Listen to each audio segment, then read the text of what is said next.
அவன் கம்யூனிஸ்ட்காரனாக இருந்தாலும் கூட கொஞ்ச நேரம் ரகசியமாக போய் கடவுளை வேண்டிவிடக்கூடிய சூழலில் தான் இந்தியா இருக்கிறது என்பதையும் நீங்க புரிஞ்சுக்கங்க. இப்போ இருக்கிற சிக்கல் வந்து அதான் பிரச்சனை. இப்போ கடவுள் கடவுள் சொல்றான், மதம் மதம்னு சொல்றான். எப்ப நீயாவது வந்தனால இதை காப்பாத்துறாங்கிற ரேஞ்சுக்கு அரசியல் இல்லாமல் போயிட்டு இருக்கிறதுனால நம்ம அதை ரொம்ப கூடுதலா பார்க்க வேண்டியதில்லை. இன்னொன்று வந்து ஒரு முக்கியமான சினிமா பாட்டில் வரைக்கும் பார்த்தீங்கன்னா கடவுள் வர பாட்டெல்லாம் ஹிட் ஆகிடும். உண்மையில் முதல் பாட்டு எழுதும்போது என்னன்னா அந்த ஒரு ரூபா காசு வச்சு நான் எழுதுனேன் இல்லையா, அந்த பாட்டை எனக்கு முடிக்கவே தெரியல. அந்த ஒரு பாட்டு இருக்கு, ஒரு ரூபா காசு கொடுத்தாங்க சார் அதை பற்றி பாட்டு எழுதுங்க அப்படின்னு சொன்ன பிறகு நான் ஏதோ ஒரு படிமமா ஏதோ ஒன்று எழுதிட்டேன். அந்த பாட்டை எப்படி முடிக்கிறதுன்னு எனக்கு உண்மையாவே தெரியல.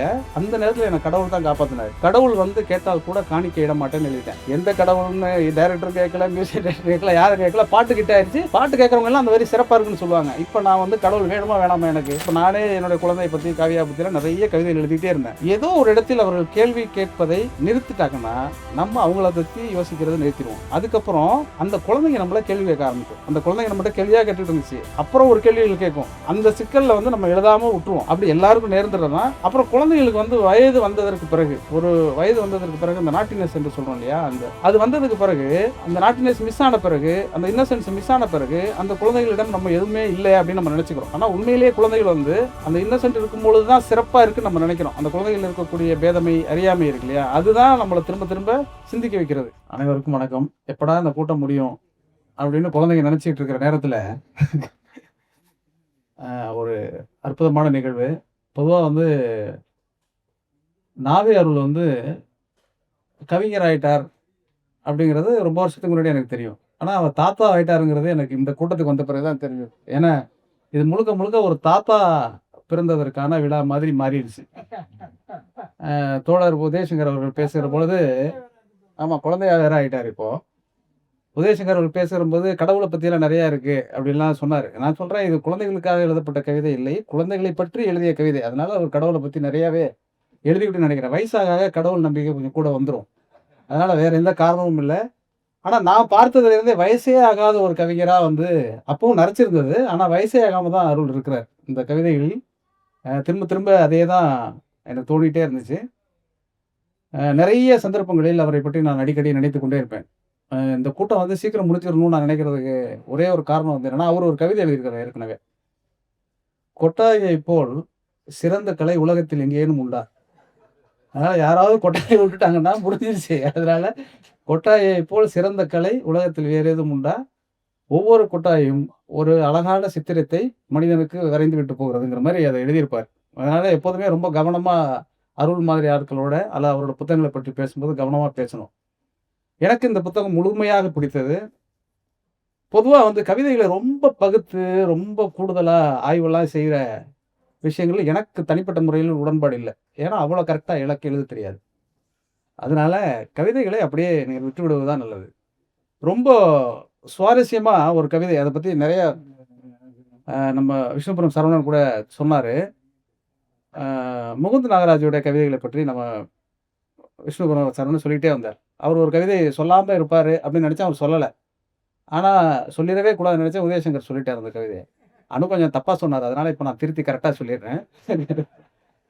ஓடும் ரயிலில் அடம்பிடித்து வாங்கிய ஓடும் ரயிலில் அடம்பிடித்து வாங்கிய குழலில், அதை விற்றவன் வாசித்த பாடலை சலிக்காமல் தேடிக் கொண்டிருக்கிறது குழந்தை. அந்த விக்கும்போது ஒருத்தன் வாசிச்சு வித்துட்டான். அந்த வித்த பாட்டு என்னங்கிறத கண்டுபிடிக்கிறது தான் குழந்தை. இந்த குழந்தை உலகம் இருக்கு இல்லையா? இது ரொம்ப சுவாரஸ்யமானது. அதனால இத நம்ம புரிஞ்சுக்கவே முடியாது. எனக்கு தெரிஞ்சு உதயசங்கர் அவர்கள் குழந்தை இலக்கியம் என்று எழுதிக் கொண்டிருப்பதில் நானும் வாசித்துக் கொண்டு தான் இருக்கிறேன். உண்மையிலேயே குழந்தைகளுக்காகலாம் அது எழுதப்படுவதாக எனக்கு தோணல.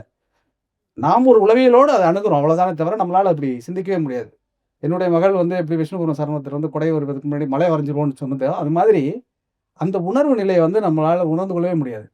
இளம் பருவத்து தோழின்னு பஷீர் ஒரு பிரமாதமான ஒரு கதை எழுதியிருப்பார்.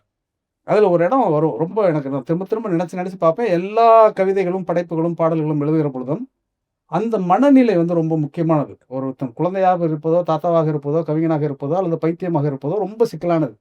அதை உணர்ந்து கொண்டு எழுதுவதுங்கிறது ரொம்ப சிக்கல். அந்த இளம் பருவத்து தோழியில ஒரு வாத்தியார் வந்து அந்த மஜித் என்கிற அந்த பையன்ட்ட கேட்பார். கிளாஸ்ல பக்கத்துல வந்து சகரா இருப்பா. அவ இவனுக்கு ரொம்ப ஹெல்ப் பண்ணிட்டே இருப்பா. 2 பேருக்கும் சின்னதா சண்டைலாம் வந்துட்டு இருக்கும். அந்த சின்ன வயசுக்கே இப்படியே குறும்பு நடந்துட்டே இருக்கும். அப்ப வாத்தியார் வந்து திடீர்னு எந்திரிச்சு கேட்பாரு, "சரி எந்திர்றா" அப்படின்னு சொல்லிட்டு, "1 1 எத்தனை?" அப்படின்னு கேட்பாரு.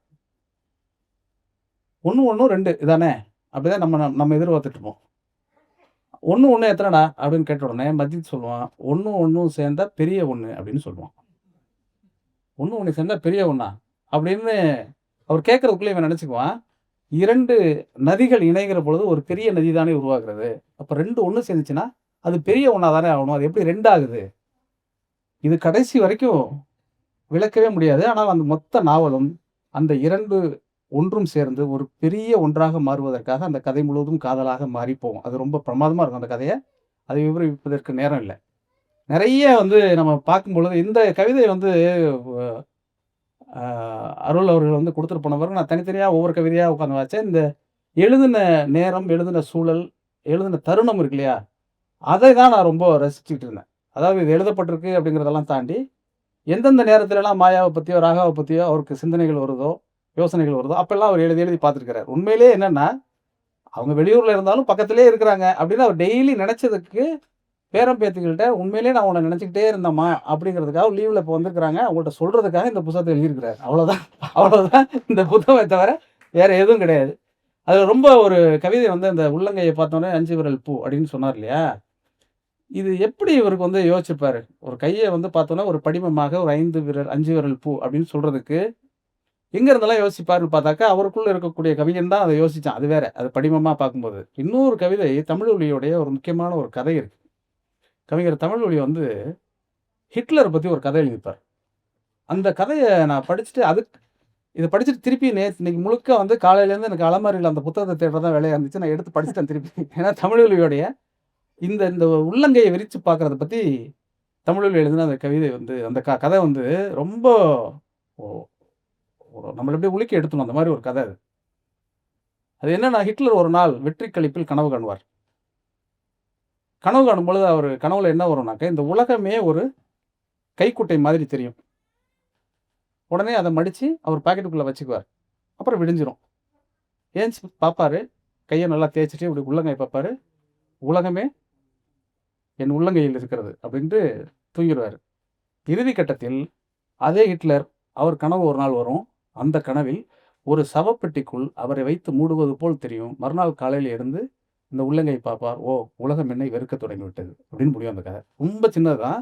ஆனால் இதுக்குள்ள வந்து தமிழ்வழி சொல்ல நினைத்தது, சொல்ல வந்தது எல்லாமும் அடங்கியிருக்கும். இந்த 5 விரல் பூ கவிதையுமே வந்து இந்த ஒட்டுமொத்த புத்தகத்தையும் என்ன சொல்ல வந்தார் அப்படின்னா, குழந்தைகளை அவர் உள்ளத்தில் வைத்திருக்கிறார் என்றாலும் கூட, குழந்தைகளின் உள்ளங்கையில் அவர் மாறிவிட்டாருங்கிறது தான் இந்த புத்தகம் முழுக்க சொல்லியிருக்கார். நெறைய கவிதைகள பத்தி விளக்கமா சொல்லிக்கிட்டே இருக்கலாம். உதயசங்கர் அவர்கள் பேசுகிற பொழுது வந்து கோயில்பட்டிக்காரர்களாக சொன்னார். எனக்கு மரியாதைக்குரிய சந்தியா நடராஜன் அவர்கள் எப்போதுமே சொல்லுவாரு. இந்த கோயில்பட்டிக்காரவங்க, இந்த திருநெல்வேலிக்காரவங்களுக்கெல்லாம் எப்ப பார்த்தாலும் இந்த தஞ்சாவூர்காரங்கள விட்டுட்டு இன்னைக்கும் அவர் விட்டுட்டு தான் சொன்னாரு. கு. அழகிரிசாமி சிறப்பா எழுதியிருக்கிறார். ஏன் இங்க ஜானகிராமன் சிறப்பா எழுதலையா? அதனால உங்க கு. அழகிரிசாமியை விடவும் தி. ஜானகிராமன் சிலிர்ப்பு என்று ஒரு கதை எழுதியிருக்கிறாரு.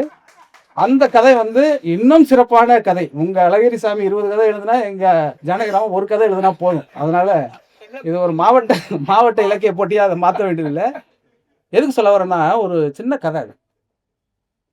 பொதுவா உணர்வுகள வந்து நம்ம எப்படி புரிஞ்சுக்கிறோம்? குழந்தைகள் எப்படி புரிஞ்சுக்கிறோம்? குழந்தைகள் மீது அக்கறை செலுத்துறோம். நம்ம எவ்வளவு தூரம் நம்மளுடைய முக்கியத்துவத்தை குழந்தைகளுக்கு உணர்த்துகிறோம்? அல்லது குழந்தைகளுடைய முக்கியத்துவத்தை நாம் எவ்வளவு தூரம் உணர்றோம்? இதெல்லாம் தாண்டி யாருமே குழந்தைகளை பகைக்கிறவன் ஒரு முரணனா தான் இருப்பான் இல்லையா? குழந்தைகளை பகைக்கிறவன் மனிதனே கிடையாது. எந்த குழந்தையாக இருந்தாலும் ஒரு சின்னதா சிரிச்சிருச்சுன்னா மொத்தமும் முடிஞ்சிருச்சு.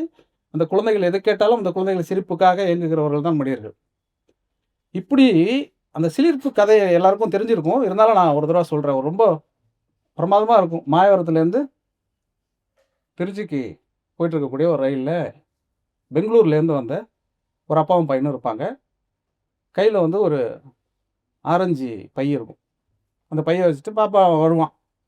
"ஏன்பா மாமா வந்து சொன்னாருப்பா, நீ வந்து ரூ. 1000 தான் சம்பாரிக்கிறியாமே" அப்படின்னோனே, "ஏன்பா அப்படி கேட்குற?" அப்படின்னோனே, "இல்லப்பா நான் வந்து ஆரஞ்சு வந்துச்சு. மாமாட்ட ஆரஞ்சுன்னு கேட்டேன். அவர் காதுல விழாத மாரி இருந்தாருப்பா" அப்படின்னோனே, "அதுனால என்னடா நான் வாங்கி தரேனான்னு" சொல்லி தான் அந்த ஆரஞ்ச வாங்கிட்டு வந்திருப்பாரு. ஆரஞ்சு வாங்கிட்டு வந்தவரு குடுக்கும்பொழுது சொல்லுவாரு, "ஏன்பா அப்படி சொன்ன? ஏன்?" அப்படின்னோனே, "இது யார் சொன்னது உனக்கு? நான் ரூ. 1000 தான் சம்பளம் வாங்குறேன்னு." "இல்ல மாமி தான் சொன்னா. நீ அடிக்கடி எங்கெங்கேயோ போறியாம்.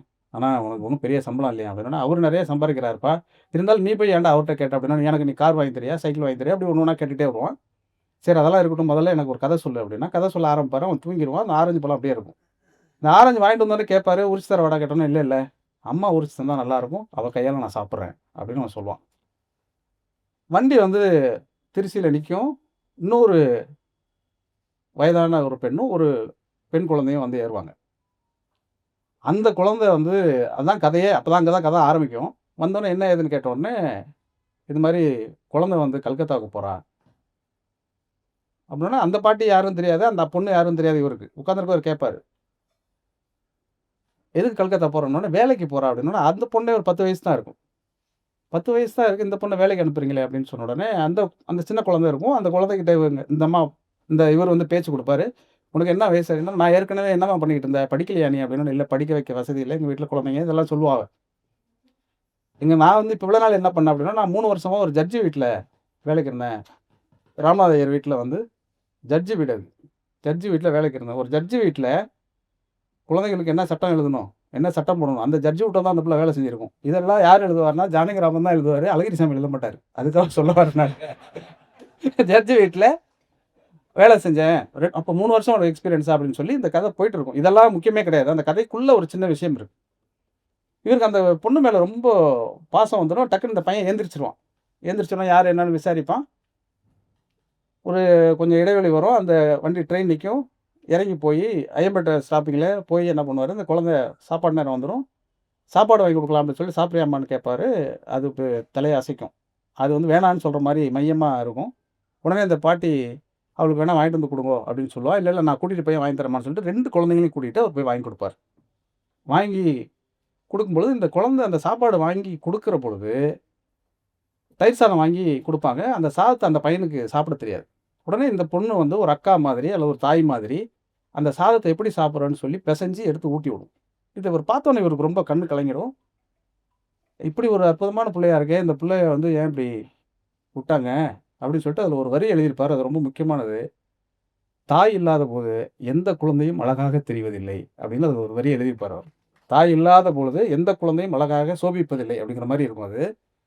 அவருக்கு ஒரு ரொம்ப இதா இருக்கும். அப்புறம் இந்த குழந்தை இப்படி அனுப்புறாங்களே அப்படின்னு சொல்லிட்டு என்ன வேலை பண்ணுவோம்னா, அங்க போய் அது கல்கத்தாவுல ஒரு வேலை பார்க்க போகுது. ஒரு வீட்டு வேலை தான் பார்க்க போகுது. அந்த குழந்தை "உனக்கு என்னம்மா வேலை தெரியும்னு?" கேட்டோனே, "நான் துணி துவைப்பேன், பாத்திரம் தேய்ப்பேன், சமைப்பேன், ரசம் வைப்பேன்." என்னென்னமோ சொல்லும் அந்த குழந்தை. ரொம்ப சின்ன வயசு.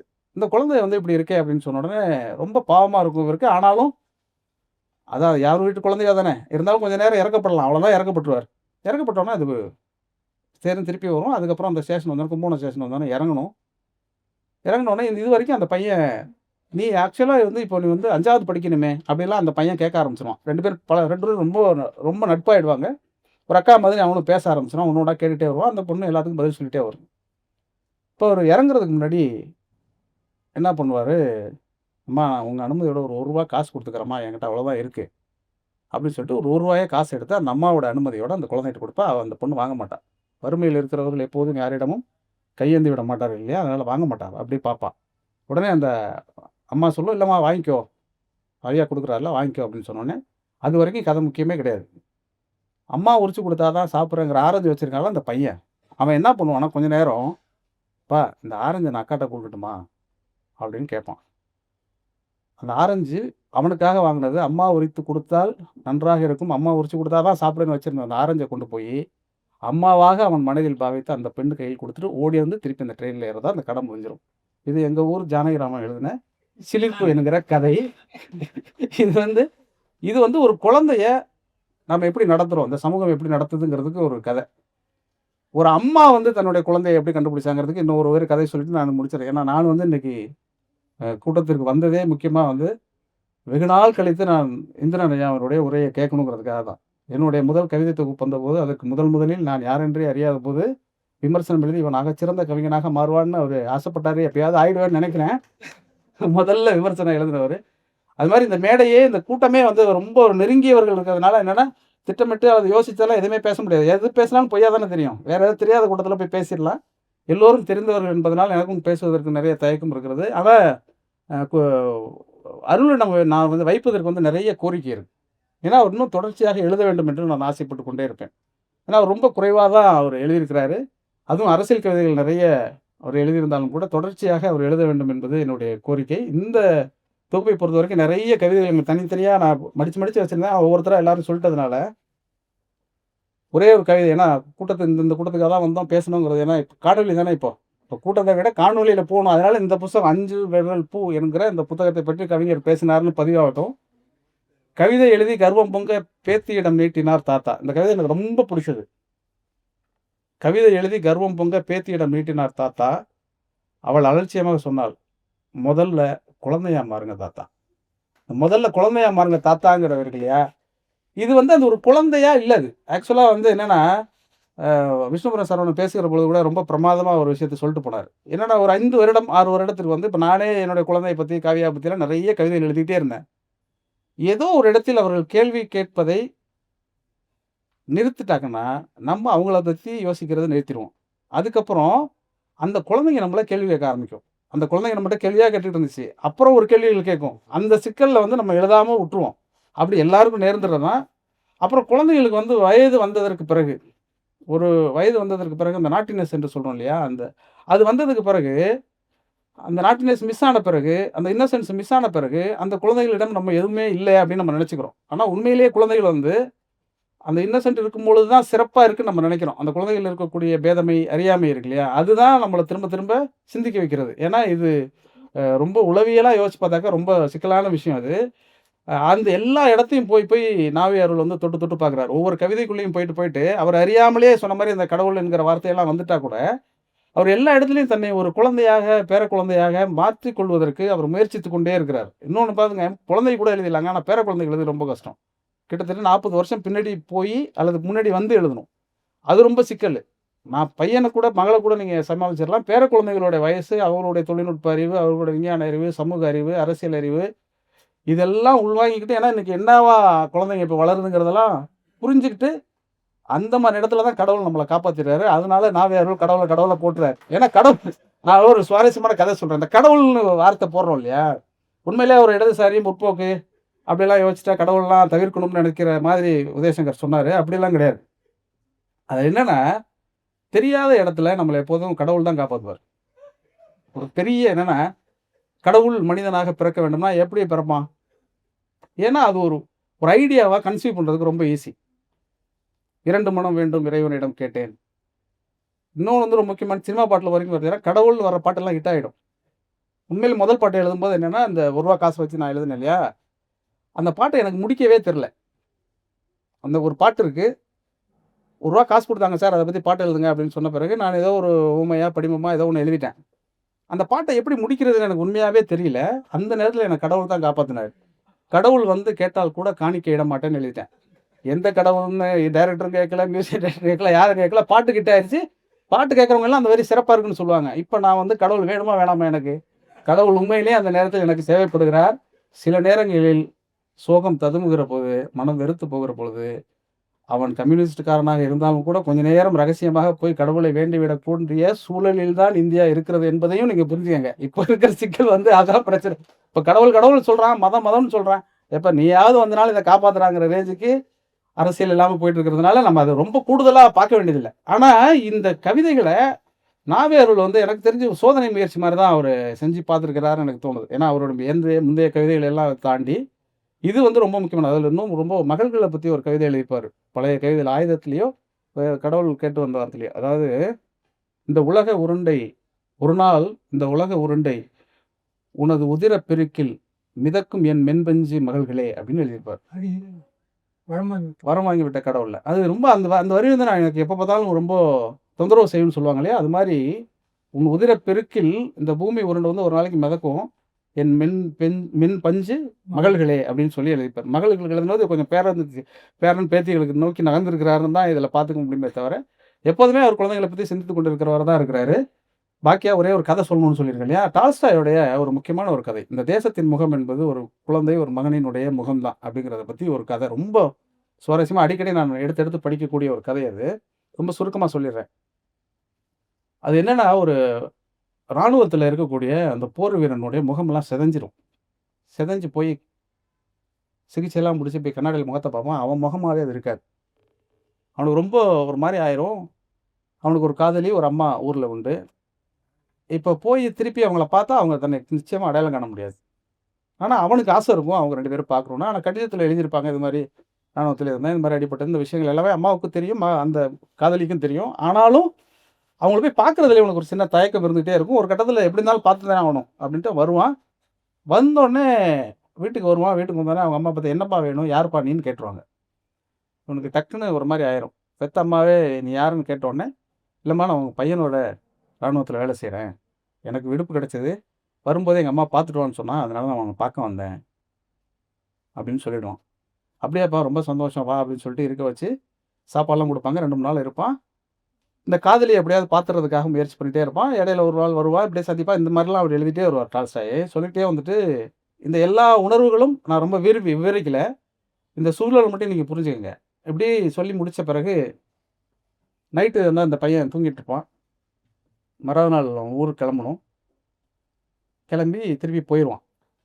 இவன் பார்ப்பான் அவனுக்கு போகும்பொழுது ரொம்ப அழுகையா இருக்கும். அம்மாவே நம்மள அடையாளம் கண்டுக்கலையே! நம்ம முகமே போயிடுச்சே! இப்போ அந்த காதலி நம்மள பத்தி என்ன நெனப்பா? நம்ம நண்பர்கள் நம்மள பத்தி என்ன நெனப்பாங்க? நம்ம நம்ம யாருன்னு நம்ம இனிமே நம்ம யாருன்னு நம்ம சொல்றது. நம்ம அடையாளமே போயிடுச்சே! அப்படிங்கிற மாரி அவன் நெனச்சு திருப்பி போயிட்டு, ஊர்ல இருந்து ஒரு கடிதம் எழுதுவான். இந்த மாரி நல்லபடியா வந்து சேர்ந்துட்டேம்மா. நீங்க சொன்ன விஷயத்துல உங்க பையன்ட்ட சொன்னோனே, அந்த அம்மா ஒரு கடிதம் எழுதுவாங்க. "அப்பா இது மாரி நீ வந்துட்டு போயிருந்த. ரொம்ப சந்தோஷம். உன் நண்பன் என்று சொல்லிக் கொண்டு ஒருவன் வந்தான். எனக்கு என்னமோ சந்தேகமாக இருக்கிறது. அது நீதானோ என்று எனக்கு சந்தேகமாக இருக்கிறது." அப்படின்னு ஒரு கடிதம் வரும். நம்ம தானே எப்படி அம்மா கண்டுபிடிச்சா? அப்படின்னு அவனுக்கு ஒரு இது வந்துரும். அப்புறம் ஒரு திருப்பி கடிதம் போடுவான். "நீங்க வாம்மா, நீங்க வந்து வாங்க என்னைய சந்திக்கலான்னோனே" திருப்பி இவங்க போவாங்க. நேரா போய் அந்த ராணுவ முகாம்ல போய் பார்க்கும்போது, "நீ எப்படிம்மா என்ன நான் தான் எப்படி கண்டுபிடிச்ச? என் அடையாளம் இல்ல. நான் வந்த உடனே நீ வந்து யாருப்பான்னு கேட்ட. ஆனா அதுக்கப்புறம் நான் தான் உன் பையன்ங்கிறத எப்படி கண்டுபிடிச்ச?"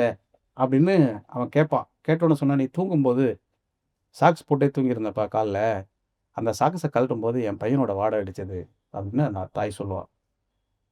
காலில் அணிந்திருக்கக்கூடிய காலணியில் சாக்ஸ் வாசத்தில் இருந்து ஒரு தாய் தன்னுடைய மகனை அடையாளம் கண்டு கொள்வார் என்பது எப்படி உண்மையோ, அதே மாதிரி ஒரு பேத்தியினுடைய எச்சிலில், பேத்தியினுடைய கிறுக்களில் இருந்தும் தாத்தா தன்னை உணர்ந்து கொள்வார் என்பதற்கான உதாரணமாக இந்நூல் வந்திருக்கிறது. 5 விரல் பூவுக்கு என் வாழ்த்துக்கள். தொடர்ந்து நாவே அருள் எழுதிக் கொண்டே இருக்க வேண்டும் என்பதை சொல்வதற்காக தான் மேடைக்கு வந்தேன்.